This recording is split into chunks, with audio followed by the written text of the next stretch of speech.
Park video చాలా బాగుందని చాలా మంది చెప్పారు. పార్క్ చూపిద్దామని టోటల్ గా ఒకసారి ఈ వీడియో తీస్తున్నాను. ఈ షార్ట్ వీడియోలో చూపించాలంటే చాలా గబగబా చూపిస్తున్నాను. ఇది చాలా పెద్ద పార్క్ అన్నమాట. ఇది కర్నూలులో మున్సిపల్ పార్క్. స్టార్టింగ్ లో ఇలా ఎంట్రన్స్ లోనే ఇలా 8 గుర్తుతో రాసింటారు. ఈ 8 గుర్తు ఆకారంలోనే వీళ్ళు నడుస్తుంటారు. నెక్స్ట్ ఇదంతా వాకింగ్ ఏరియా అన్నమాట. ఇక్కడ సైడ్స్ కంతా చెట్లు నాటింటారు. చాలా గ్రీనరీగా ఉంటుంది.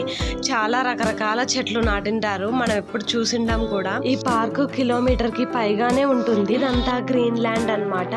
ఇక్కడ చాలా రకరకాల ఫ్లవర్స్ ఉంటాయి. చాలా బ్యూటిఫుల్ గా ఉంటుంది ఈ పార్కు. ఇక్కడైతే ఒక తాత ఈ పార్క్ ని మెయింటైన్ చేస్తుంటాడు. ఇక్కడ చూసారు కదా, నేను ఒక రౌండ్ అయిపోయింది. ఇప్పుడు ఇక్కడ ఉన్న హట్ దగ్గరికి వస్తున్నాను. ఇక్కడ బటర్ఫ్లైస్ కూడా చాలా ఎక్కువ ఉంటాయి. ఇదంతా ప్లే ఏరియా. ఇక్కడ చూపిస్తున్నది ఎక్సర్సైజ్ ఏరియా. పార్క్ నచ్చితే వీడియోని ఒక లైక్ చేయండి.